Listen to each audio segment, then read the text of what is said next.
Okay then, after some 90 hours with the game, it's safe to say that the game does have some issues that absolutely have to be taken care of immediately. Starting off, we have the technical issues, and specifically I'm talking about how the game communicates with the servers, or how the servers don't communicate with the game on the platforms that the game have been targeted and sold to.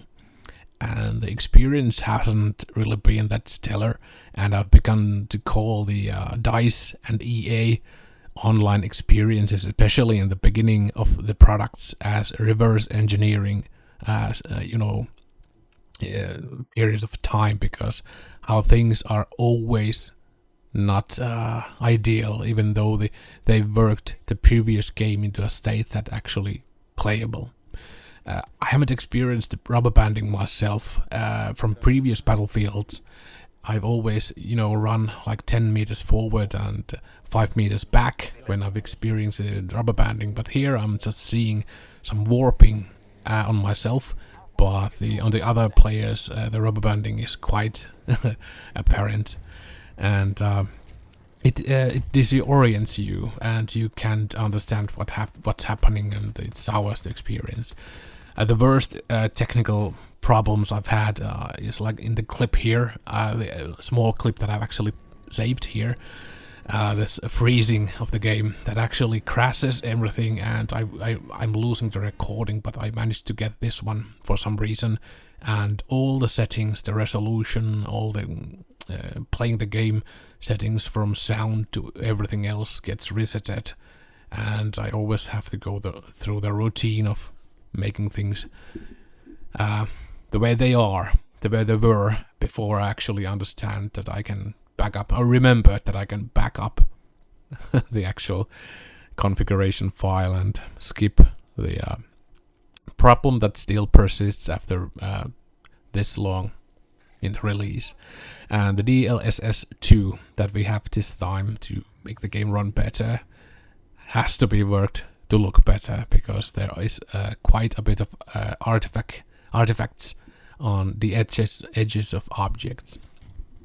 Moving on to battle issues, absolutely the worst one is the ghost players that I see constantly on the field, and essentially these players that have died, and they remain on the field and as some sort of ghosts or echoes or whatever, and I begin shooting them and revealing myself to the opposing force, and usually end up dead.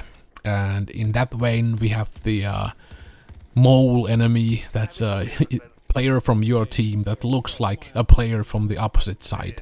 She doesn't have the icon above his head, and just runs around looking like enemy from skin side up. I mean, he has the red lights of the enemy on his body.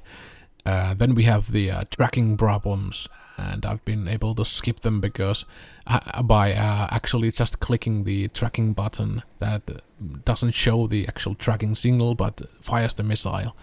But here I don't actually get to fire the missile either, but the pilot becomes so unnerved by the tracking sound he or she is apparently getting and crashes the plane, the helicopter. And here I saw an enemy through the wall and shot her. And it's the ladders, the bugging ladders. These have been scattered all around. That they just don't get that don't work for me. And of course, our favorite, the invisible wall. Especially when you're shooting something from behind a cover, your bullets stop for a wall that you can't see.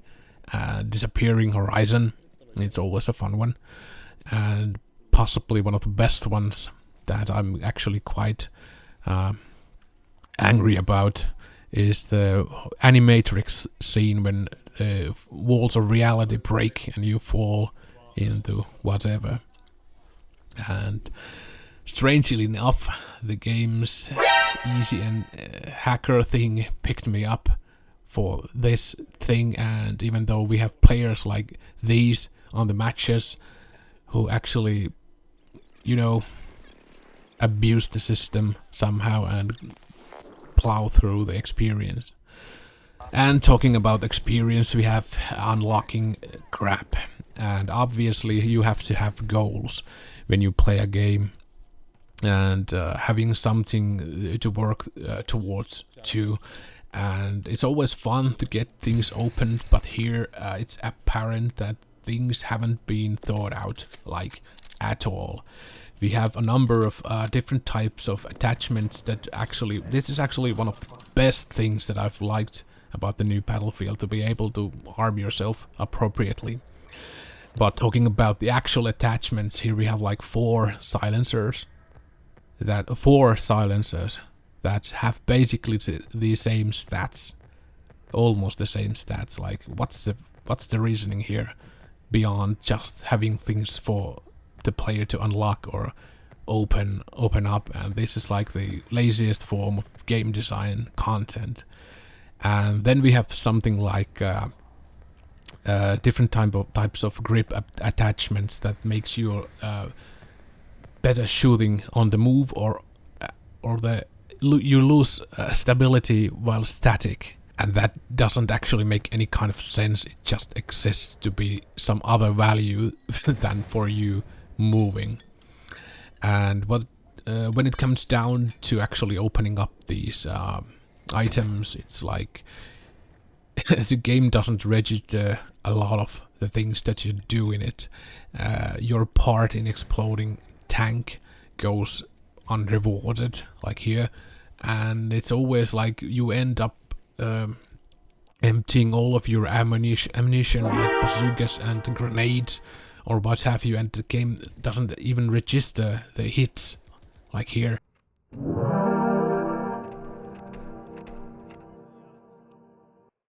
Balancing out the game has to begin with the specialists, the characters that sort of took the place of these classic classes of assault, medic, recon, and support. I don't think that actually no one asked the players of Battlefield, the veteran players of Battlefield asked this kind of change. But being that we live in a world of battle royales and arena shooters, I understand why the creators have felt that they have to make this kind of change. And the problem begins with the characters that have, some of the characters have very situational abilities that are only useful activating on very different, very specific moments. But then we have like Boris here, who has a turret he can deploy, and the turret, beyond shooting enemies, actually paints the enemies for you to shoot at, and that's absolutely useful for the character. And I don't even care about the damage of the turret, I just place it somewhere that I can use to paint out enemies, and I can shoot them from a bush and they can see you. Then we have Pike, who has this proper like see-through walls ability that she can activate for a moment.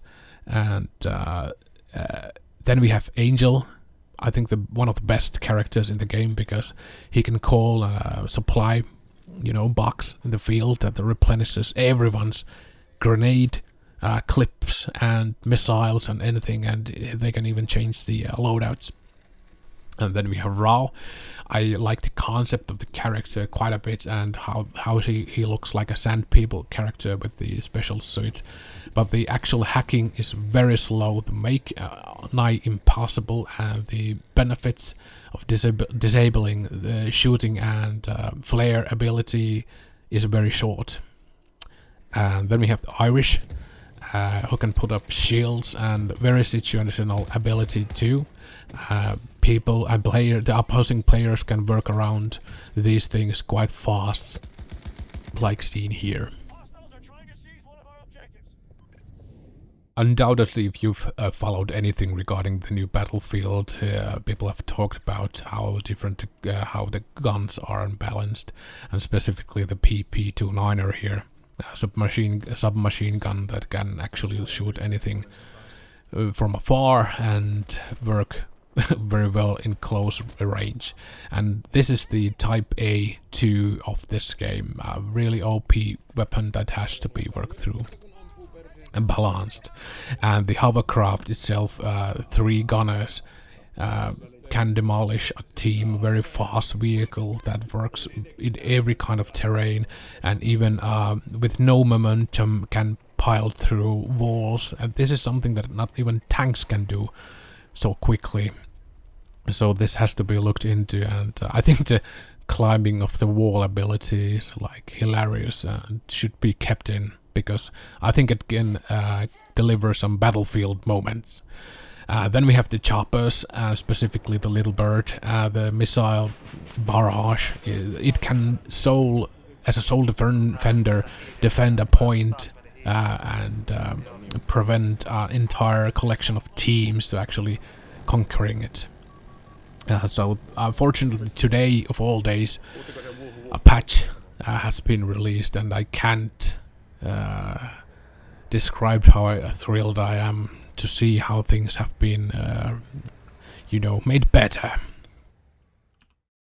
Playing Battlefield with your friends. Now, this is something that I took as given, and it's actually my biggest gripe with the game. Everything is so automated, it doesn't have a lobby, and it just pushes you forward. And basically, if you want to play together with your friends, you have to make the party in the menu before joining a match, because there isn't controls for you to leave the party or make up a new party for people to queue into the game, and or you can't even remove a player who behaves like an arse. And so basically you have to just leave the game, stop the game, and if you're the last one player to join, it's always sort of it doesn't feel good to make everyone, to ask that everyone quit their game so I can join you. And here we have a player who spawned as a foot soldier and chose death and redeployment over having to run into points, as players usually go solo and don't pick up players even in the beginning when it's absolutely vital. And if you manage to get into a vehicle, the whole fuss, it's a messy ballet of sorts. When you try to go forward, people are just so mindless about things, and playing without your friends is basically they have to bring back the squad controls and have clear incentives for people to play, to understand the responsibilities of spawning into a vehicle and what they have to do to make your team winning one. Overall, the new Battlefield game does show promise, but it also displays a wide range of issues that absolutely need to be taken care of. I will be making videos through the process of developing the game, following how the game is turning out, and seeing if somewhere at some point I can find the Battlefield that I've always loved so much. So please consider subscribing and maybe see my further adventures further down the road. Thanks.